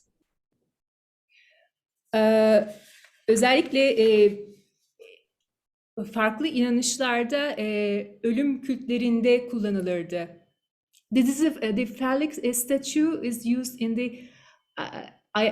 I want to be fertility rituals as well as the death cult, where they used to carry out the death rites when people used to die. So they were, carrying out the death rites traditions. Evet, ölüm ritüellerinde de doğurganlık ifadeleri bulunmaktaydı. So to live is to die and to die is to live. Sonuçta bakıldığı zaman ölüm içerisinde yaşam, yaşamın içerisinde ölüm. Jemshab, the locus of union in the human psyche, is the entering into the womb of the self in order, while the nafs or ego personality, in order to live truly, must die to its apparent reality. So the king dies and Jemshab lives. Ve buradaki hatırlarsanız kral egoyu temsil ediyordu ve ve bu kralın geçici olanın aslında ölüp Cemşap'ın da sonsuzluğa ve ölümsüzlüğe kavuşması hakikati bularak olmuştur baktığımızda. And Shahmaran does not die, but is transmuted into the reborn Jemshab. Ve Şahmaran da ölmemiştir. Tam tersi Cemşap'ınla beraber dönüşüme uğramıştır. And Jemshab becomes the integrated self in whom the ego and spiritual dimensions have reunited. Ve böylece bu maddi olan tarafla spiritüel, manevi olan taraf Cemşap'ta bir bütün tamlık haline gelmiştir. So to sum up our entire talk, I would say in the end that Mardin, as a mystical symbol, stands for being the center of the serpent power, the power of inner wisdom, which lies wrapped up in the sacred monumental legacy of this ancient mystical city. Bu kadim bilgeliği taşıyan Mardin aslında kutsal bir anısal mirasa sahiptir ki bu iç bilgeliği ifade eden yılan gücünün bir sembolü olmuştur Mardin. So we've come to the end of my delivery. I hope that all who listened enjoyed the talk, and now perhaps we can open the floor to some discussion, and if people have insights or comments to make, I would be very happy to hear some feedback. Eğer şu an sonuna geldik, geri bildirim vermek isteyeniniz varsa seviniriz, duymak isteriz. Konuşmak için açabilirsiniz. İyi akşamlar Handan, ben Dilekçim. Merhaba. Merhaba. Çok teşekkürler. Harikaydı. Keyifle izledim. Özellikle Şahmaran ilgi alanım. Mardin'i bir de bu yönüyle dinlemek. Ben karanlıkta mıyım? Dinlemek, izlemek keyif vericiydi. Her birinizin emeğine sağlık. Gerçekten keyifle izledim. Notları aldım. Tabii bunları seninle daha sonra konuşmak isterim. Bir şey yapayım mı? Çevireyim mi Handancığım? Efendim? Çevirip sonra devam et istersen unuturum Tamam. yoksa hepsini. Pardon. Handan is my beloved friend, actually, and she said that she really was so pleased to hear about especially the Shahmaran. She took some notes, and ben kısaca özetle söylüyorum. Buyur Handancığım. Evet, bir sürü notlar aldım. Çok keyifle izledim. Bunları daha sonra soracağım. Tabii Mardin benim için de çok kutsal, çok özel bir yer. Ama Mardin is special for me, very sacred place for me. And also, yıllar sorry, I took some notes, but I have some questions. Maybe I can ask later. Bak, eğer sormak istiyorsan sorabilirsin. Hani çok uzun fark etmez. İçinden gelen çok varsa o zaman sormak çok istediğin. vaktinizi almadan ben söyleyeyim. Yıllar önce Mardin'e gittiğimde demiştim ki tüm dünya burayı görmeli. Ama şu an öyle demiyorum. Many years ago, I thought that everyone in the world should see Mardin, but now I didn't think in this way. Çok teşekkür ediyorum. Neden şimdi öyle düşünmüyorsun? Çünkü insanoğlunun bir takım şeyleri bozduğuna inandığımdan dolayı. Because I think that the human being spoil some very special places, and then therefore I don't want to keep this thought.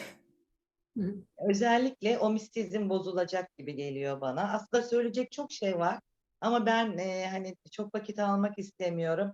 Yani derin konuşulacak bir konu çünkü. Ama kısaca şunu belirtmek istiyorum.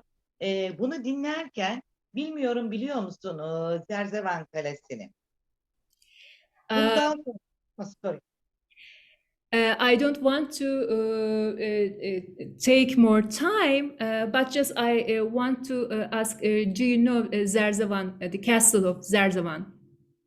No, I wasn't able to visit there now. Henüz orada olmamış. Çok istiyorum orada olmasını. Nasıl bir enerji alacak? Ben bir yorum yapmayacağım. Oradan nasıl bir enerji alacağını merak ediyorum. Senin de aynı şekilde. Peki. She said that I really want you to see this place because there is a special energy. I don't want to give any remark about this place, but someday I hope you should go there. And then I Inshallah. wonder what type of energy you might receive. Thank you. Sağ ol. Everything, for everything, thanks Thank you very much. so much. Nice to meet you. Sağ ol Handancığım. Kalbi. Yeah, thank you, Amat, for this broad panorama of Oriental esoteric wisdom from India to Egypt. It was very much. In the end, I couldn't concentrate anymore. I would like to have a written version of it, if it would be possible. One little question, I think there was a picture of Egypt, of the boat with the two persons and the sun in the middle. I know this as a symbol of the transport of the sun going away for the night and coming back in the morning. But I think you didn't say too much about this picture, or I missed it, I don't know. Can you shortly explain a little bit of the symbolism of this picture? That would be nice. The chariot, are you talking about the sun with the Yeah. chariot? With the boat, in the boat. The boat. Do It's- you know, Meronissa, which picture Kalbi is referring to? I am not sure, but I will let. Hieroglyph with the two snakes. The hieroglyph. There is the Ra with the two snakes. No. This one? No? It only came shortly. No? Uh, No? No? Yeah. This one? Yeah. No, before. Yeah, this one. Oh, this one. Yeah. Bu This one? fotoğraf hakkında biraz daha detay almak istiyor Kalbi. This no, is Ra and Mehen. Hmm? Yeah. What I spoke about it, Ra was the sun god for Yeah. the Egyptians, and Mehen was the snake that was guarding the sun god. So it usually it was present as coiled around the symbol of the sun god. Yeah. So here it shows, you know, the snake that you see framing the picture, Okay. and in the middle is the sun god. So Mehen Okay. is guarding the sun god. And I Okay. explained that Ra, the sun god in the middle, is the symbol of the absolute truth consciousness. Okay. And Mehen in that is the symbol of the Kundalini, or let's say, you know, the subjective consciousness within, which Mhm. kind of guards the absolute truth, right? And when the two are always together, so they are present together in this sacred symbolism because they have a correspondence, and it is through the Kundalini energy that we can rise to the higher consciousness, symbolized by Ra. Okay. Thank you. Yeah. Good. I want to translate. Kalbi burada Ra ile Mehen arasındaki hani ilişkiyi birazcık daha açıklar mısınız diye sordu. Burada gördüğünüz gibi Ra Mısır tanrısı, güneş tanrısı ve etrafında da yılan koruyor onu. Ve burada Kundalini'yi ifade ediyor bu yılan. Bu da gerçek olan hakikat ve hakikatle subjektif olan, yani hep doğan, ölen, tekrar doğan, tekrar ölen, aslında bu subjektif olanla hakikat olanın birlikteliğinin tamlığına erişmesiyle ancak aydınlanmanın olduğunu anlatıyor bu sembolizmde diye naçizane çevirmeye çalışıyorum. And another notable thing is that you see in the center, facing Ra, is the erect serpent, the serpent that is now standing erect and facing the head of Ra, right? So this represents the awakened Kundalini. When Kundalini is awakened, then it rises up, right? And reaches the higher center of consciousness. Burada diğer bir yılanı görüyorsunuz. Ra'nın önünde yukarıya kalkmış, yükselmiş olan Kundalini enerjisini gösteriyor ve daha yüksek bir bilincin halini ifade ediyor buradaki ikinci yılan. And the bowl above the serpent, may it be the sun? Sorry? There is a bowl above the serpent. Mhm. Could it There be the is a- sun? Yes, it is Okay. the Yeah. representation of the sun, illumination, you know, both here also above the head of Ra and also above the serpent. And the other interesting thing is that Ra is holding a staff in the hand, you know, and we have the symbol of the serpent next to the staff. And in the story of the biblical story of Moses and also the Quranic story of Moses, there is the mention of the staff then transmuting into the serpent, you know. Ve burada gördüğünüz gibi İki tane güneş var. Bu aydınlanmayı ifade ediyor ve aynı zamanda bir asa tutuyor Ra. Aynı Hazreti Musa'nın konuşma içerisinde anlatılan asasının yılana dönmesi gibi burada da asayı tutuyor.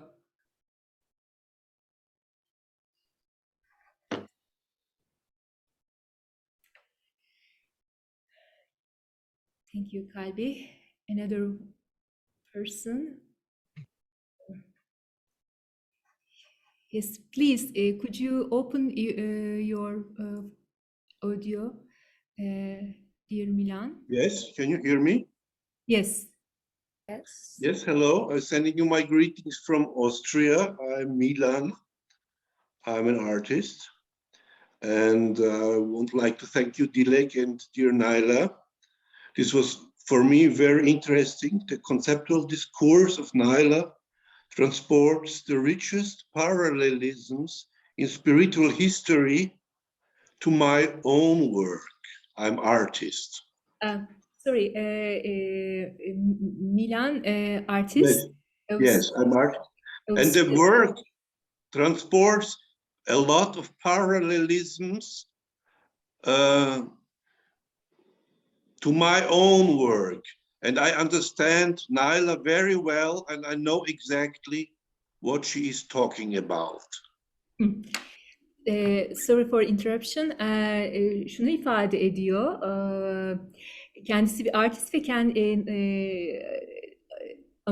sevgili Amatanur'un paylaştıkları şeyler onun tamamıyla çalışmalarından çok paralel olduğunu ifade ediyor.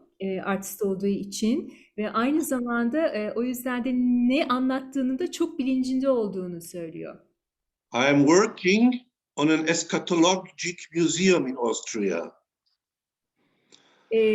Bu ölüm ötesi galiba oluyor. Eschatologic means the beyond the dead, or what is the meaning of this? The meaning is to bring together a collection from the religious ideas of Eurasia since the beginning in the Stone Age.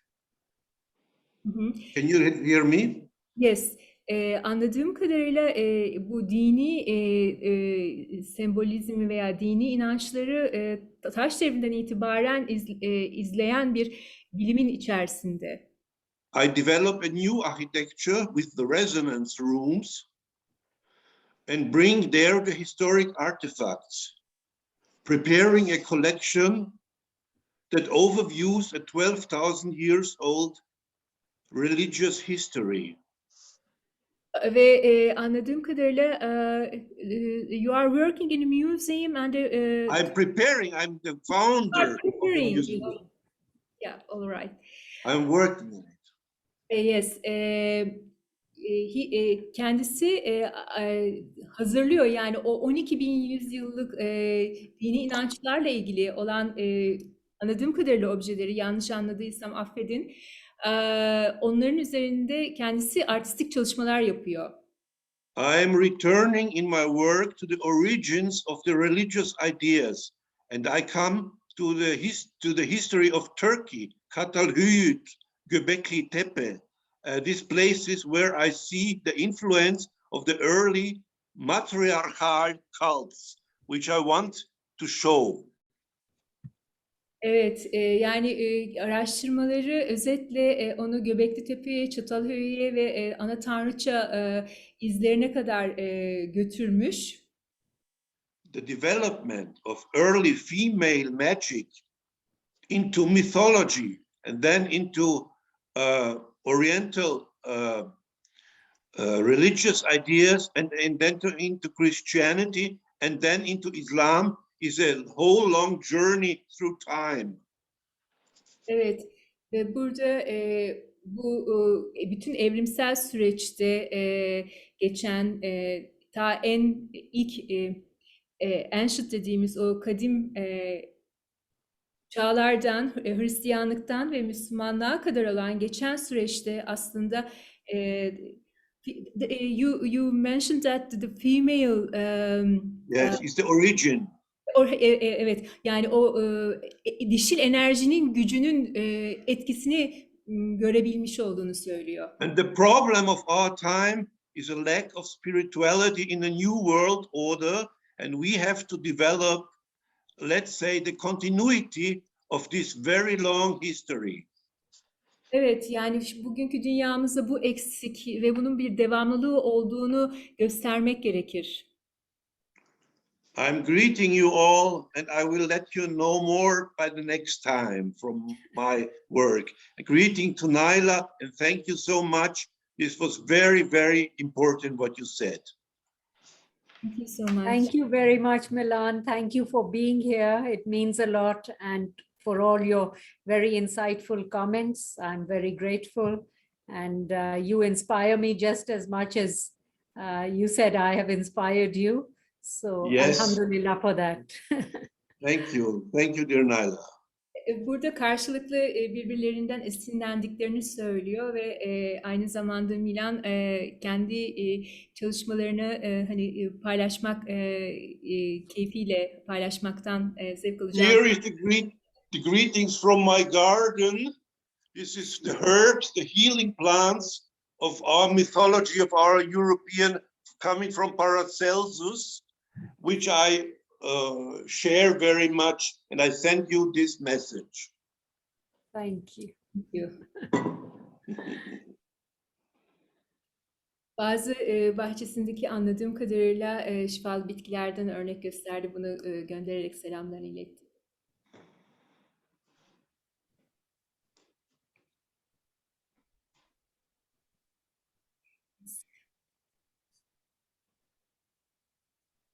Would you like share something more?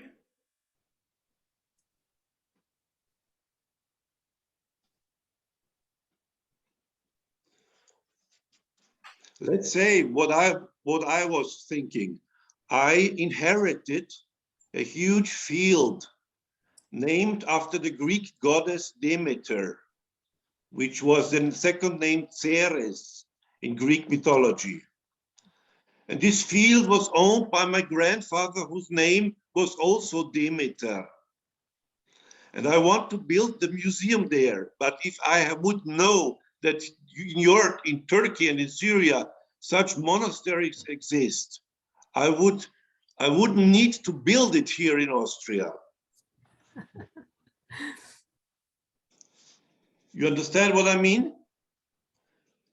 Actually, briefly, you would like to create a museum in your land. In this field, in this holy, sacred Demeter field. Demet- But it's not necessary when you have sanctuaries in your country which are ready and some thousand years old. Evet, Demeter, Greek, Yunan mitolojisinde Demeter vardır. Onunla ilgili bir çalışma yapmak istediğini özetle anladım.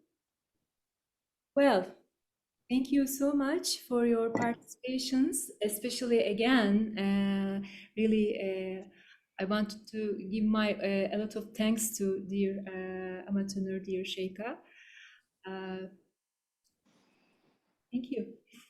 Thank you very much. And I want to thank Meronissa for her wonderful translation and hosting of the whole, webinar. Thank you so much. Without you, it wouldn't have been possible. And I couldn't do that. This is so yeah.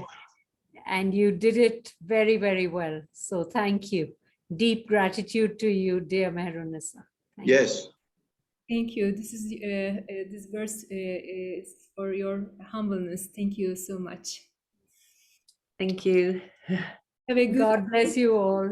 Thank you for attending and for giving your time and attention. I'm very grateful. I hope it was well spent. Very much. Till the next time. Till the next time. Bye-bye. Bye, sweet.